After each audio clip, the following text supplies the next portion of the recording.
안녕하세요. 안녕하세요. 저는 올해로 43살이 된 남자입니다. 결혼한 지는 3년 조금 안 되었어요. 이번에 정말 황당하고 기가 막힌 일을 겪고 충격을 받아 이곳에 사연을 적어보게 되었습니다. 제가 겪은 일은 텔레비전 다큐에 나올 법한 정도로 너무도 충격적인 일이었어요. 지난 몇 년을 아주 송두리째 없애버리고 지워버리고 싶은 심정입니다. 글로나마 이곳에 답답한 마음을 풀고 충격에서 헤어나올 수 있을까 해서 제 이야기를 적어봅니다. 저는 어릴 때부터 헐친한 키와 호감 가는 얼굴로 남녀노소에게 인기가 많았어요. 그래서 많은 여자들을 만났습니다.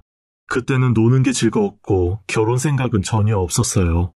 젊을 때 흔히 나이트나 헌팅으로 여자를 만나기도 했고 회사에서 많은 여직원들의 고백을 받아서 사귀어 보기도 했습니다. 그리고 소개팅 미팅도 많이 하고 정말 여러 명의 여자들을 만났던 것 같아요. 그 당시엔 여자를 만날 때 진지한 마음보다는 그냥 즐기기 위한 만남이 대부분이었어요. 그렇다 보니 진정한 사랑으로 누군가를 만나본 적이 없었습니다. 그저 보여주기식의 여자친구를 만났어요. 한마디로 여자는 그저 액세서리 같은 존재로 여겼던 것 같아요. 있으면 좋고 없으면 아무 상관없는 그런 존재로요. 나이가 좀 어릴 때는 그저 돈만 벌어야 하고 나의 성공이 오로지 주 목적이었기 때문에 여자들에게 제 마음을 준 적이 없었어요.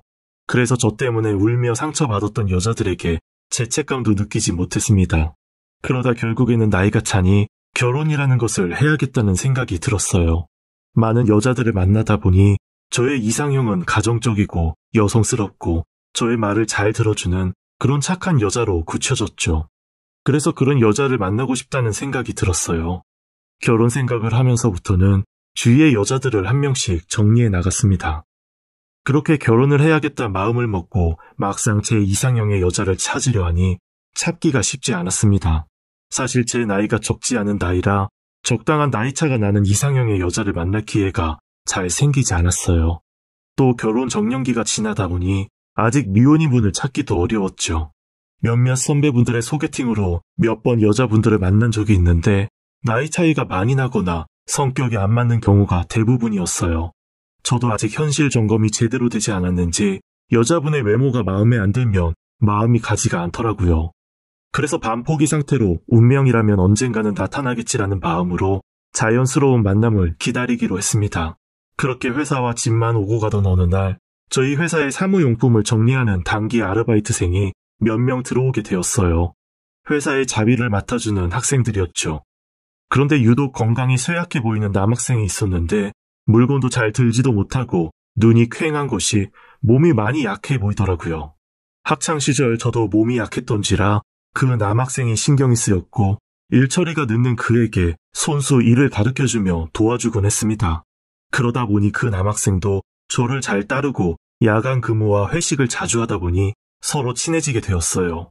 그 남학생은 나이가 27살이었습니다. 몸이 허약해서 취직은 힘들고 그렇다고 집에만 있을 순 없으니 뭐라도 배우고자 아르바이트를 하고 있던 거였어요.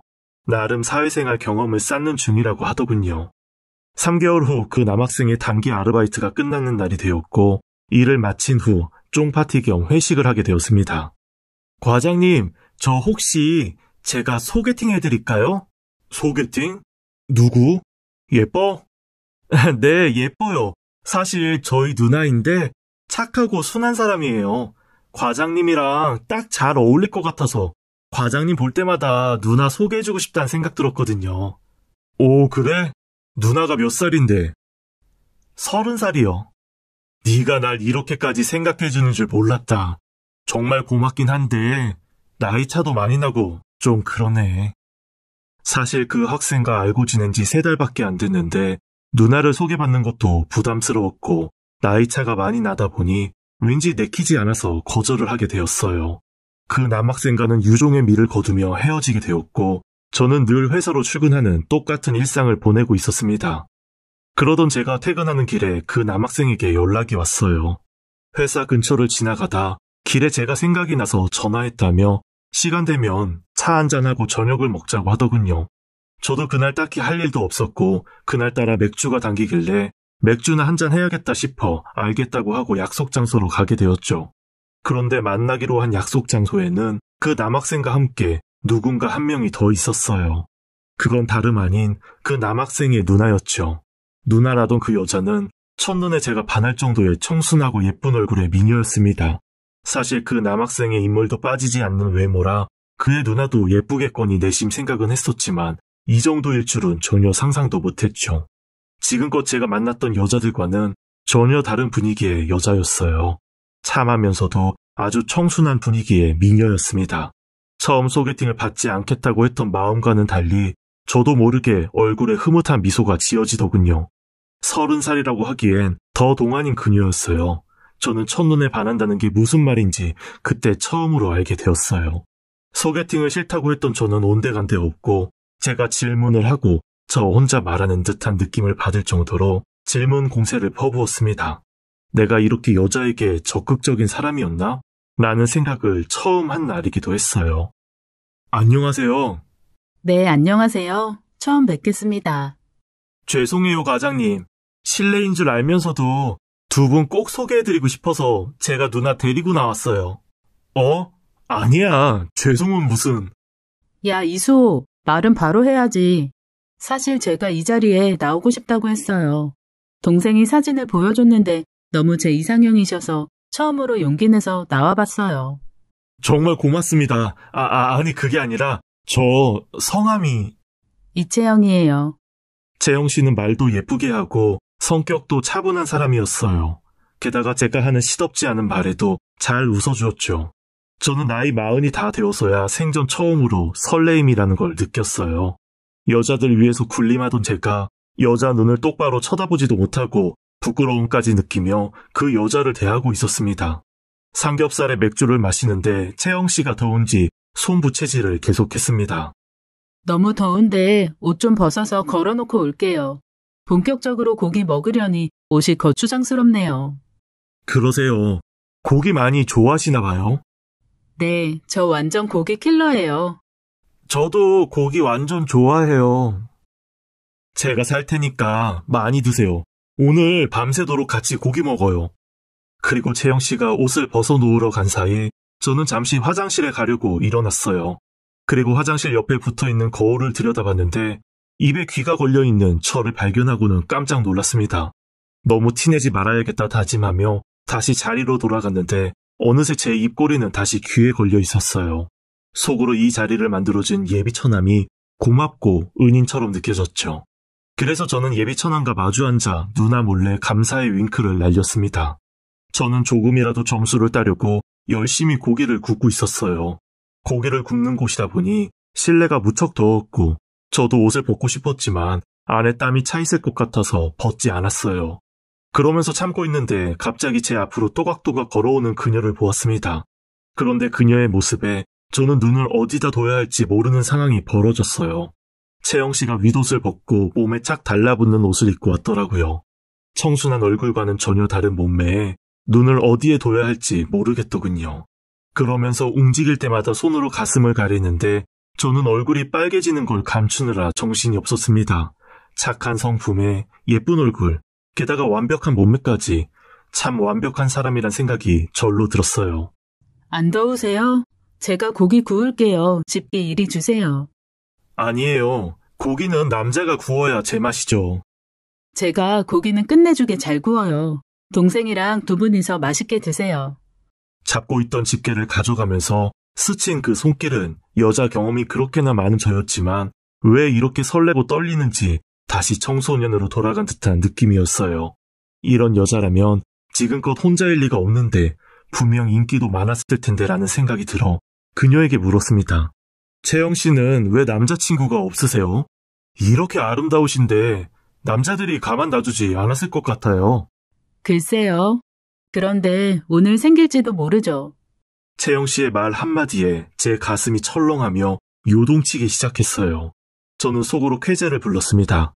이렇게 완벽한 여자를 소개해준 그 남학생에게 고마워서 저는 계속해서 눈인사를 계속 보냈어요. 그렇게 시간은 점점 무르익어 갔고 이야기를 들어보니 누나는 독실한 기독교 신자라고 했습니다. 종교가 기독교인 사람을 원해서 아직까지 결혼을 하지 못했다고 하더라고요. 그렇게 남자를 거르고 거르다 보니 제대로 된 연애 한번 못 해봤다고 했어요. 심지어 모태솔로라고 했습니다. 얼마 전 직장을 그만두어서 지금은 다른 일을 구하면서 쉬고 있다고 했어요. 저희 집안은 불교이고 저는 무교인데 그럼 저 같은 사람은 채영씨 짝으로는 안 되겠네요. 이젠 종교는 자유라고 생각해서 별로 상관하지 않기로 했어요. 종교 이야기에 풀이 죽었던 제게 채영씨의 대답은 한 줄기의 빛과 같았어요. 신은 나를 버리지 않았구나 생각하며 하나님 감사합니다를 외쳤습니다. 그러면서 남학생과 저는 술을 한 잔 두 잔 마시면서 시간을 보냈고 기분이 너무 좋아서 그런지 술이 많이 취하게 되었어요. 술을 좀 깨려고 화장실 갔다가 나왔는데 채영씨 혼자만 있더라고요. 남학생은 어디 갔냐고 물으니 약속이 생겨 먼저 갔다며 저에게 둘이 한 잔 더 마시다가 가자고 했습니다. 저는 채영씨와 단둘이 술을 마시는 자리가 마련된 것에 대해 설레임을 느꼈고 제 심장도 두근거리기 시작했어요.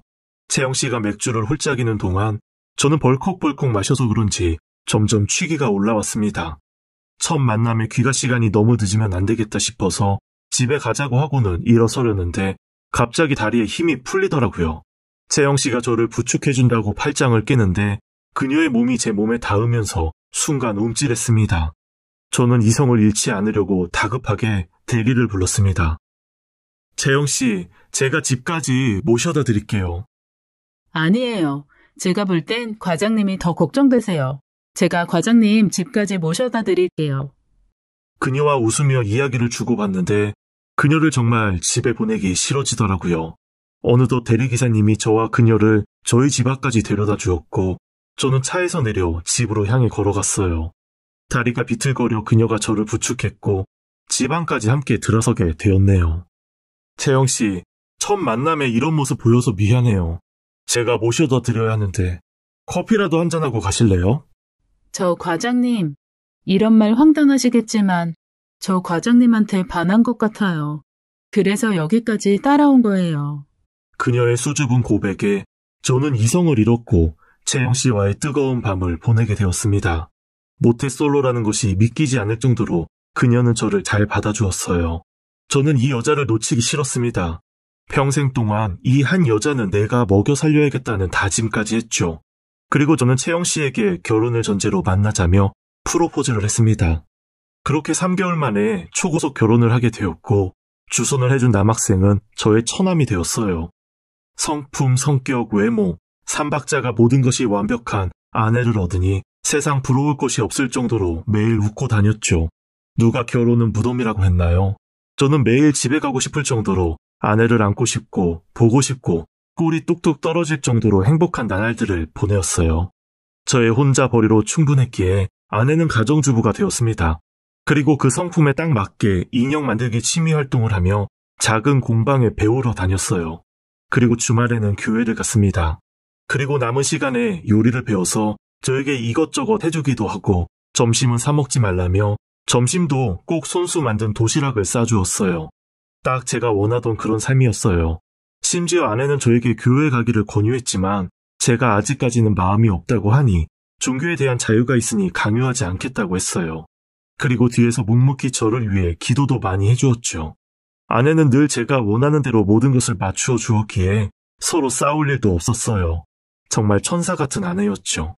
그러던 어느 날 장인 장모님께서 시골로 이사를 가신다고 하시며 처남을 맡아줄 수 없냐고 했습니다. 처남이 건강이 안 좋아서 혼자서 두기에는 걱정이 된다며 아내가 함께 살고 싶다고 하더라고요. 눈시울을 붉히며 이야기하는데 안 들어줄 수가 없더군요. 저는 당연히 처남과의 동거를 수락하게 되었어요. 아내는 고맙다며 저를 와락 껴안아 주더군요. 저는 사실 집에 방도 비었고 처남에 대한 고마움도 있고 해서 흔쾌히 수락을 하게 된 거였어요. 게다가 아내도 평일에 인형만 만들지 딱히 하는 일이 없어 심심할 것 같았거든요. 그러나 그때부터 비극이 시작되었던 것 같네요. 처남이 막상 들어온다고 달라지는 것은 없었어요. 건강이 안 좋아서 매일 누워있거나 단기 아르바이트를 하러 다니는 게 다였거든요. 일찍 자고 일찍 일어나니 저와 마주쳤던 적은 아침밥 먹을 때와 저녁을 먹을 때 그리고 주말뿐이었습니다. 그날도 저는 회사를 마치고 집에 도착하여 처남과 함께 셋이서 저녁을 먹고 TV를 밤늦게까지 보게 되었어요. 시간이 11시를 넘어서자 피곤이 몰려왔고 저는 자러 들어간다며 방으로 들어가게 되었죠. 그때 처남도 방으로 들어갔습니다. 저는 자기 전에 와이프와 달콤한 신혼의 행복을 누리고 있었어요. 처남이 옆방에 있다고 생각하니 둘이서 더 조심스러웠습니다. 그런데 어느 순간 갑자기 방문이 끼익하고 움직이는 소리가 나더라고요. 그래서 쳐다보았는데 방문은 닫혀 있었고 뭐지 하는 생각만 잠시 하고는 다시 아내를 바라보았습니다. 그렇게 그날은 잠이 들었어요. 그런 일이 있은 후에 제가 예민한 건지 이상하게 밤에 아내와 행복한 시간을 가질 때마다 방문이 열리는 소리가 나는 겁니다. 때로는 누군가 보고 있는 듯한 느낌마저 들었어요. 신혼을 너무 불태워서 몸이 축났나 싶기도 하고 별 생각 없이 넘기게 되었죠. 주말이면 아내는 교회를 가서 집에 없고 저와 처남만 단둘이 집에 있던 날이 많았습니다. 그러던 어느 날 거실에서 텔레비전을 보다가 잠이 들게 되었어요. 그리고 눈을 떴는데 캄캄하더라고요. 순간 밤인가 싶었고 제 옆에서 아내가 팔베개를 하고 누워있는 게 느껴졌어요. 저는 잠결에 아내를 안았는데 순간 소름이 끼쳤습니다. 저도 모르게 입에서 욕이 나왔고 소리 지르며 벌떡 일어나서 불을 켜보니 처남이 누워있는 거였죠. 분명 저를 끌어안기에 당연히 아내인 줄 알았는데 처남이 누워있으니 깜짝 놀랄 수밖에 없었죠. 처남은 잠결에 눈만 껌뻑거리고 있었고 아내는 놀라서 안방에서 뛰쳐나왔습니다. 처남도 함께 사는데 내가 너무 예의를 차리지 않았나 싶어서 처남에게 사과를 했죠. 그리고 민망해하는 아내에게 말했네요. 여보, 왜 나 안 깨웠어? 좀 깨워주지. 당신이 너무 권위자기에 그냥 뒀어요. 그렇게 그날 일은 단순한 해프닝으로 끝나는 것 같았어요. 그 다음날 처남에게 사과를 하고는 웃으며 말했습니다. 처남, 여자친구를 만들어봐. 보니까 팔팔하던데. 하면서 농담조로 이야기를 했더니 처남은 정색을 하며 말하더군요. 무슨 말씀을 그렇게 하세요? 기분이 썩 좋지 않네요. 하며 획 돌아서서 방에 들어가는 거였어요. 방문을 두드리며 기분 나빴다며 미안하다고 사과를 했지만 처남은 문을 열어주지 않았어요. 그날 밤 처남에게서 메시지가 왔는데 자신이 좀 예민해서 그렇다며 신경 쓰지 말라고 하더라고요. 그리고 또 이런 날도 있었어요. 그날은 제가 회사에 일이 많아서 야근을 했던 날이었어요. 좀 늦게 끝나서 와이프한테도 먼저 자라고 하고 새벽 2시쯤인가 집으로 갔는데 와이프가 거실 소파에 누워서 저를 기다리다가 잠이 들었나 보더라고요. 그래서 저는 와이프를 안아서 안방으로 들어갔습니다. 그런데 안방 침대에 처남이 누워있는 거였어요. 저는 순간 기분이 쎄해지며 처남을 발로 툭툭 건드렸습니다. 그 순간 와이프가 깨어났고 안방 침대에 누워있는 처남을 보고는 흔들어 깨웠습니다. 그렇게 깨어난 처남은 후다닥 본인의 방으로 들어갔어요. 저는 안방 침대에서 자고 있던 처남의 모습에 의아해하며 아내에게 말했습니다. 왜 처남이 우리 침대에서 자고 있지? 우리 방 침대가 너무 편해서 잠깐 누워있다가 잠들었나 봐요. 기분 나빴으면 내가 대신 사과할게요. 아니야, 괜찮아.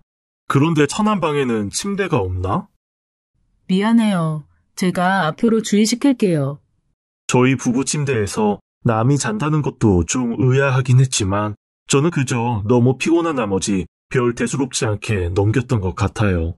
그리고 며칠이 지났고 또 똑같은 하루가 지나가는데 드디어 사건이 터지고 말았습니다. 이 날은 정말 아직까지도 소름이 끼치는 것 같아요. 그날은 잠자리에 누워 아내랑 알콩달콩 행복한 시간을 보내고 있었어요. 그런데 또 방문 소리가 끼익 나는 거였습니다. 저는 재빨리 고개를 들어서 방문 아래를 보았는데 그림자가 살짝 비치더라고요. 아마도 처남인 듯 했어요. 그래도 혹시나 하는 마음에 처남? 하고 처남을 불렀어요. 순간 후다닥 소리가 나더니 살금살금 처남 방으로 들어가는 발자국 소리가 들렸습니다. 와이프는 잘못 들은 거라고 했지만 저는 이게 한두 번이 아니기에 아내를 뒤로하고 처남 방으로 갔어요. 문을 열려고 하니 방문을 걸어 잠궜더라고요. 어이가 없어서 문을 두드리며 나오라고 소리를 질렀어요. 이제까지 의심스러운 면이 한두 개가 아니었기에 이번에는 확실하게 제 눈과 귀로 확인하고 싶었어요. 그런데 옆에서 지켜보던 아내가 제게 이상한 말을 하는 겁니다. 여보, 당신이 좀 참아주면 안 돼요? 순간 뒤통수를 탁 맞는 기분이었어요. 뭘 참으라는 거야? 여보, 애가 아파서 그러는 거예요. 어디가 어떻게 아프길래 도대체 무슨 말을 하는 거야? 당신한테 피해주거나 불편하게 하는 것도 아닌데 왜 이렇게 소란을 피우는 거예요? 우리가 사랑하는 모습 좀 보면 그게 뭐 어때서요? 여보, 제정신이야? 전 당신이 왜 이렇게 예민하게 구는 건지 모르겠어요. 아내의 이해할 수 없는 말에 저는 말문이 막혔습니다. 아내의 말대로라면 이제까지 아내는 모든 걸 알고 있었다는 거였고 처남의 행동을 그냥 모른 척 방관했다는 이야기였으니까요. 주말에 몇 번이나 제 옆에서 저를 안고 자던 처남의 행동, 밤마다 안방을 기웃거리던 처남, 식사를 하거나 외식을 할 때 늘 제 옆에 앉아서 밥을 먹었던 것들까지 전부 소름이 끼쳤어요. 그런데 순간 처남이 어디서부터 어디까지 관여를 한 건지 궁금하고 의심스러워 미치겠더군요. 언제부터야? 도대체 언제부터냐고! 그게 무슨 상관이에요? 이제 와서. 저는 이대로는 안 되겠다 싶어 문을 부술 듯이 내리치며 발로 쾅쾅 찼습니다. 이윽고 처남의 방문이 열렸어요. 몇 달간 한 번도 보지 못한 처남의 방은 정말 과간이었습니다. 방에 들어서는 순간 저는 경악을 금치 못했어요. 방에는 온통 제 사진들로 도배가 되어 있었고 심지어 아내의 취미였던 인형의 얼굴에는 온통 제 사진이었습니다. 너무 유치해서 헛웃음이 나더군요. 심지어 제 사진을 부착한 인형과 처남의 사진이 붙어있는 인형이 결혼식을 하는 것처럼 연출해 놓은 것도 있었어요. 저는 순간 눈이 뒤집혔고 처남에게 소리를 질렀어요. 야, 도대체 너 뭐야? 그리고 인형들을 집어 던지려고 하는데 갑자기 처남이 뒤에서 와락안으며 제 귀를 의심하는 한 단어를 내뱉었습니다. 여보. 저는 그 소름 끼치는 한마디에 정신이 나갈 것만 같았어요. 제 허리를 아는 처남의 손을 잡아 뿌리치고 처남을 침대로 밀어버렸습니다. 그리고 이게 뭐냐며 와이프에게 소리를 질렀어요. 와이프는 진정하라며 저를 달래서 앉혔고 모든 것을 털어놓겠다고 말했어요. 그 내용인즉슨 자신들은 남녀 상동서를 믿는 교인들이라고 했습니다. 남자와 여자는 생긴 것만 다를 뿐이지 같은 것이라고 했어요. 그래서 성정체성 이런 것들이 전혀 없고 심지어 필요도 없다고 하더라고요. 자신이 느끼는 그대로를 사랑하면 된다고 믿고 있기에 남자가 남자를 사랑하든 여자가 여자를 사랑하든지 그것은 아무 상관이 없다는 거였죠. 하지만 세상 속에는 남자가 남자를 사랑하면 정신병자 취급을 받으니 만약 그런 가족이 있다면 여동생이든 누나든 대신 결혼을 하여 만족을 할 수 있도록 자신을 헌신한다고 하더라고요. 그 또한 교리라고 하더군요. 이런 말도 안 되는 이야기를 하는데 갑자기 의문이 들더라고요. 아내가 나에게 의도적으로 접근한 건지 나를 사랑해서 결혼한 것인지 묻게 되었죠. 그랬더니 그 대답에 저는 더 큰 충격을 받았습니다. 처남이 저를 사랑했고 택하였기에 그 누나인 지금의 제 와이프가 헌신을 하여 저와 결혼했다는 이야기였어요. 어차피 가족이니 사랑하는 건 똑같다며 황당 그 자체에 어처구니 없는 말을 하더라고요. 이미 저의 아내는 같은 사이비 종교 집단에 속해 있는 남자 신도와 결혼을 했고 아이도 있었습니다. 하지만 남동생도 결혼을 해야 했기에 누나가 대신 저와 결혼을 한 거라고 했어요. 다시 말해 저의 와이프는 아내가 아니라 처남이었던 거였죠. 그래서 제가 아내의 행복한 시간을 보낼 때마다 처남이 방문에 귀를 대고 엿듣고 있었던 거였습니다. 누나처럼 할 수 없으니 일종의 대리만족이었던 셈이었죠. 그래서 제가 없을 때는 안방 침대에 누워서 잠을 잤던 거고요. 저는 정신을 차릴 수가 없고 온몸에 소름이 끼쳐서 더 이상 그들과 한 공간에 있을 수가 없었어요. 그래서 밖으로 나가려는데 갑자기 처남이 와이프의 속옷을 입고 뛰쳐나와서는 경악스러운 말을 하기 시작했습니다. 여보, 나 수술하면 받아줄 수 있어요? 라며 저를 껴안더라고요. 여보도 그동안 나 사랑했잖아요. 누나 소개팅 해준 날 내 손도 잡고 윙크도 했잖아요. 그거 다 저 좋아해서 그런 거 아니에요? 처남은 오히려 제가 처남을 꼬셔서 일이 이렇게 된 거라는 황당한 말을 꺼내놓았고 잠결에 제가 아내인 줄 알고 처남을 안았던 것을 자신을 사랑해서라고 굳게 믿고 있었어요. 제게 배신자라며 원망스럽다는 헛소리를 했습니다. 저는 처남에게 말도 안 되는 소리 하지 말라며 정신 차리라고 소리를 질렀어요. 그런데 처남은 또 다른 무시무시한 말을 했습니다. 여보, 자기랑 나랑 영혼 결혼식해서 우리 둘 중 누구 한 명이 죽어도 서로를 떠날 수가 없어요. 그러니까 다시 한번 잘 생각해 보세요. 어차피 이렇게 된 거 이대로 사는 것도 괜찮잖아요. 안 그래요, 여보? 누가 네 여보야? 당장 이 집에서 나가지 못해? 저는 폭력은 싫어하지만 도저히 이 정신 나간 인간을 그냥 놔둘 수가 없어서 한 대 쳐버렸어요.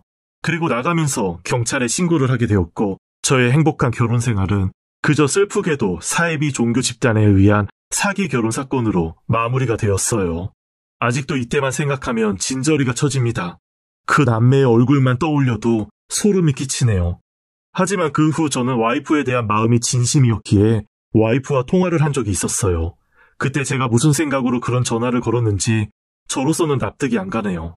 나야, 당신 정말 나한테 아무런 감정 없었어? 수화기 너머로 잠시 동안 아내의 가느다란 숨소리만 전해지다 아내가 말했습니다. 당신은 내 동생의 배우자로서 사랑했어요. 그렇게 서로 말이 없이 있다가 제가 먼저 전화를 끊었어요. 사실 이런 이야기가 무슨 소용이겠어요. 어차피 아내는 가정이 있는 사람인데요. 저와 결혼한 건 단지 가족을 사랑하는 마음으로 사랑했다고 하니 씁쓸하고 가슴 한켠이 찡하게 아파왔어요. 제가 종교도 없고 그런 신앙 자체를 믿지도 않지만 그 사이비 집단들이 하는 짓이 찝찝해서 요즘 절에 다니고 있어요. 마침 저희 부모님도 불교라 함께 다니자고 해서 그러고 있습니다. 그렇게 저는 불교 신자로 매주 일요일마다 법당에서 절을 하는 사람이 되었네요. 사실 다시 생각해보면 그 사람들도 잘못된 교리로 사이비에 빠져서 허우적대는 피해자일 수도 있다는 생각이 들더군요. 어떻게 그렇게까지 사람이 이성을 잃고 옳고 그름을 판단할 수 없을 정도로 세뇌가 되는지 한편으로 씁쓸하고 안타깝다는 생각도 들었습니다. 지금 그 둘은 마땅한 법의 심판을 받고 벌을 받게 되었어요. 저 같은 사람도 있으니 힘든 상황에 처하신 분들 용기 잃지 마시라고 제 이야기를 이렇게 글로 적어보았습니다. 저는 절에 다니며 산을 오르내린 덕분에 더 건강해졌고 정신적으로도 한층 더 성숙해져 가고 있음을 느끼네요. 제가 젊은 시절에 상처 주었던 여성분들께 사죄하는 마음도 갖고 반성하는 시간도 갖고 있습니다. 남의 눈에 눈물 나게 하면 자기 눈에는 피눈물 난다는 말이 너무나 와닿는 저의 경험이었어요. 부디 여러분들은 좋은 사람 만나 행복한 길 걸으시길 진심으로 바랍니다. 지금까지 제 긴 사연 읽어주시고 들어주셔서 감사합니다. 지금까지 사연 읽어주는 남녀였습니다. 끝까지 함께 해주신 여러분 감사드리며 그럼 저희는 다음 사연으로 돌아올게요. 여러분의 소중한 댓글 참여 부탁드려요. 구독, 좋아요, 사연 공유는 저희에게 큰 힘이 된답니다. 사연이 재미있으셨다면 꼭 부탁드려요. 언제나 여러분의 하루가 평안하시길 기도하겠습니다. 늘 건강하세요. 감사합니다. 안녕하세요.